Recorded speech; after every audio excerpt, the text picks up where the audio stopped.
আপনার চিন্তার ব্যাপার যদি রাখতে হয়, যদি পরিষ্কার কল থাকে, যদি সুস্থ কল থাকে, ওই মানুষটাই সত্যি জান্নাতি, ওই মানুষটার দ্বারাই সত্যি সমাজের কাজ হবে, ওই মানুষটার দ্বারাই মানুষ উপকার পাবে, ওই মানুষটা সহবত রাখলে পরে আল্লাহ পাক খুশি হয়ে যাবে। সুবহানাল্লাহ।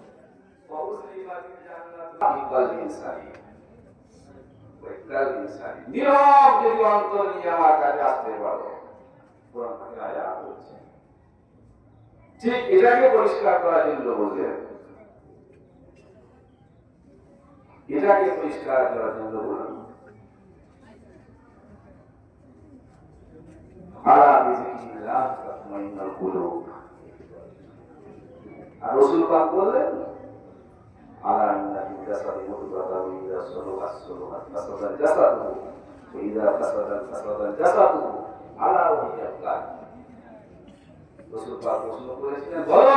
মানব দেহের ভিতরে সব থেকে ভালো জিনিস, দামি জিনিস কোনটা? সাহাবীরা বললেন আপনি বলুন। বলুন আলা এটা কর। 1934 সাল, 1934 সাল বোলপুরের পাশে, বোলপুরটা কোথায়? বীরভূমের পাশে, বীরভূম জেলা বোলপুরের পাশে শান্তিনিকেতন।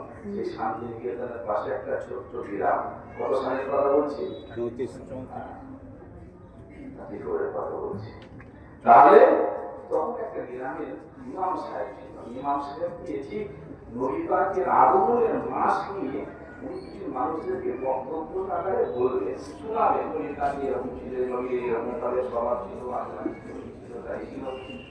একটা জলসা করবে, তখন তাকে এভেলেবেল নয়, গানে মোলামা বলবে জলসা যদি করতে হয় খুব মনোযোগ দিয়ে শোনো। যদি জলসা করতে হয় তাহলে কে বক্তব্য দেবে? আমি যদি আপনারা বলবো আপনারা শুনবেন, তারপরে যখন আস্তে আস্তে যখন বাড়লে যখন অন্য সাইডে খুঁজবো, এই কথাটা যখন বাড়ির আশপাশে পৌঁছে গেল,